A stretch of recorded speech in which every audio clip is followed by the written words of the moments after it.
Hey guys, my name is Mike Midgette. I'm a PGA professional certified in teaching and coaching with golftrainingaids.com.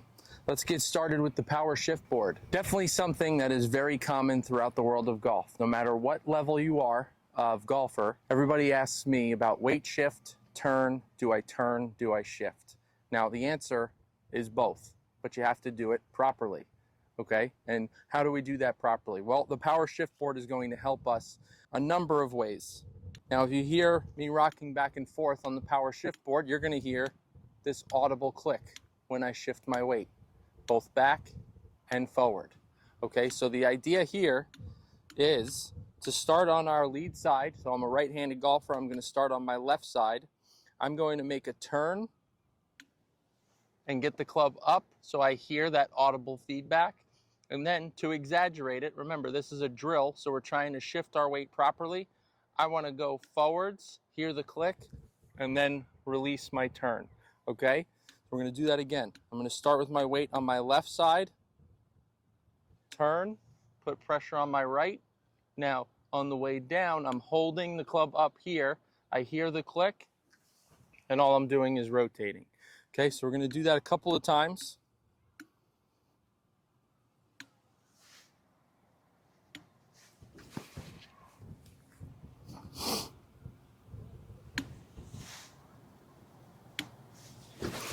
Now that audible sound is giving me feedback as to where my shift happens.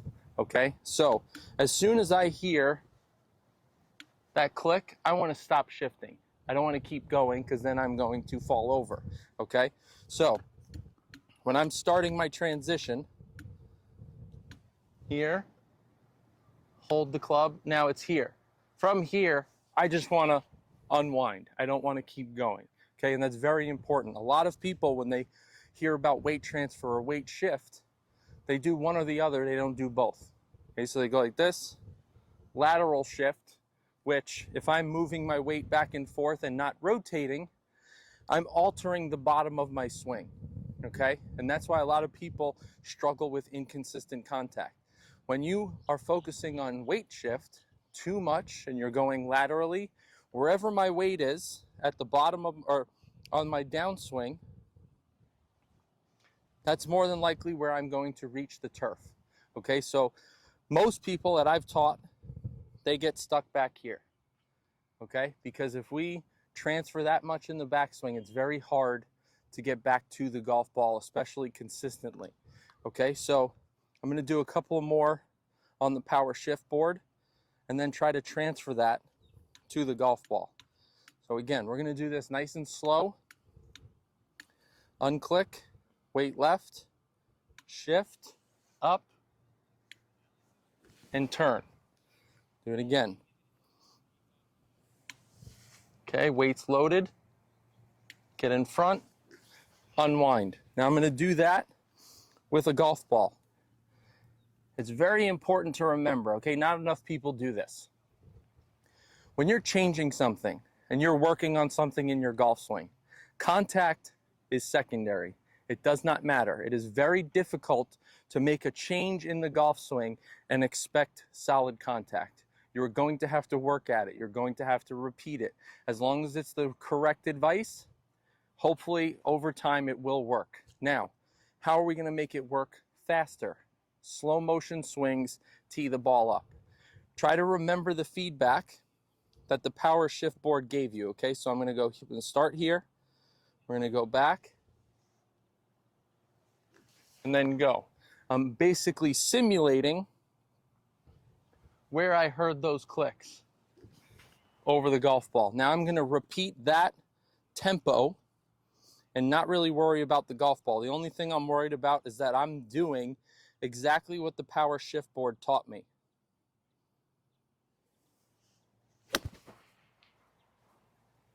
We'll do that again. Okay, up, click, shift, click, turn. Let's do the same thing over the golf ball. Up, click, shift, click, turn. Okay, this is how you work on your swing. Okay, because eventually, let's say we start hitting the ball decently doing those drills. Okay, I'm going to try to make 1 to 2 swings implementing the change in my golf swing, okay? Let's make one practice swing, because I know you all watch a lot of golf. You see all the players, guys and the girls, they're exaggerating something in their practice swing, right? There's a reason for that. So we're going to exaggerate a practice swing and then just try to feel it, you know, speeding it up to about 50 to 60% of our full speed.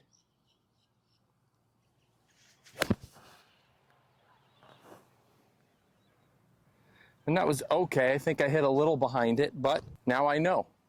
I don't think I shifted my weight soon enough before that club started down. So I'm going to do one more. So what I'm going to do here, I hit a little behind that one.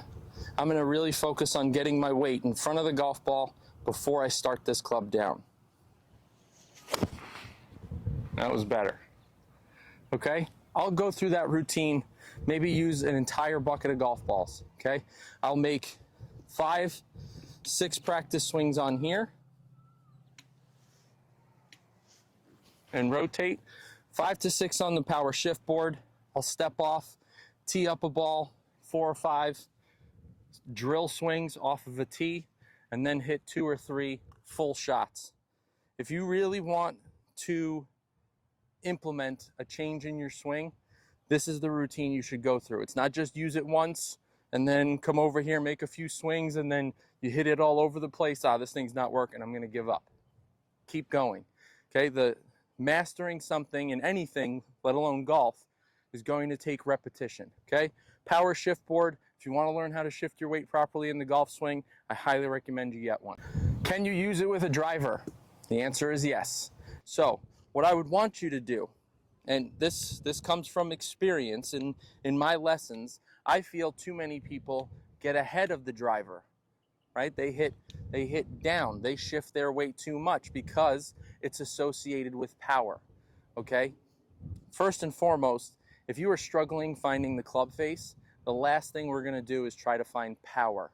We're gonna try to find the club face first, and then we'll add turn, speed, and shifting, okay? So, driver. Putting a tee here, making swings with the power shift board is definitely going to help you train the bottom of your swing. Okay, so now, power shift board with the driver. What I would do, so my weight is, I'd say it's like right about here, which is essentially behind the golf ball. Okay, what I would want you to do, when you make your backswing, good to the top, I would not want that click to happen until after impact. Okay, so you're going to train that again. Where here, my weight is just in front of the center of my stance, which is essentially behind the golf ball. Now what I'm going to do is turn, load my weight, and I'm going to just make my downswing trying to stay back and hear the click basically just after impact. So we'll go back, do that one more time. Load. And I'm trying to keep my right side or my trail side out of the way so I can properly release this club. So now let's hit one off of a tee. Trying to feel the same thing. So my weight pretty much right here, essentially behind the golf ball. I'm going to turn back, and now I'm going to try to keep my weight back here until the club passes through impact. The momentum of the swing with the driver is going to carry me through. Okay, so that should help you with your weight shift, especially with your driver and your fairway woods.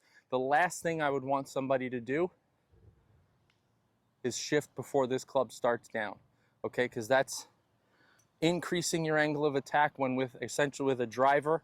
The longest hitters, if you're looking for distance, hit up on it, okay? So power shift board with the driver, quick summary, stick a tee in the ground, weight just forward of center, turn, click. Basically the momentum of the swing is carrying me through. Back with the power shift board, we're gonna work with it in the short game because there's not a whole lot of movement, okay? We don't wanna shift our weight whatsoever in the short game because the more we do that, the the more we shift back and forth, especially in a short swing, guess what? We're altering the bottom of our swing, and we want to control that. So power shift board, what I'm going to do is, when I'm in the short game, I like to keep my feet relatively close together. So I'd say 6 to 8 inches apart, maybe even closer. So what I'll do is I'll get on the power shift board and make sure that I have that click. I'm just going to go back and forth, keeping the pressure on that front side of the power shift board. So you see that I have a very consistent bottom to my swing, right? Because I'm not moving my weight. So now if I were to shift, you can see where I brush the grass. I didn't do that on purpose. If I shift my weight, it's going to be very hard to hit where I need to, okay? So what we're going to do is I'm going to make a couple of practice swings again, make sure I get the audible feedback, lean into it, bring my foot in, and make sure I don't hear that click. Okay, now what I'm going to do is apply that feedback that I just got with the power shift board, keeping my weight forward. Okay, the more I want to go back, the more I'm altering the bottom of my swing. So do that one more time. We set up regularly, press down on our lead side, bring our trail foot in, and lock that weight into our lead side. Apply that feeling to a chip or a pitch shot, and I get the back of the ball. Okay, so power shift board, we saw how to use it with an iron, we saw how to use it with the driver, we saw how to use it in the short game. It is not a one-trick pony, it's a very versatile training aid. You can get yours at golftrainingaids.com.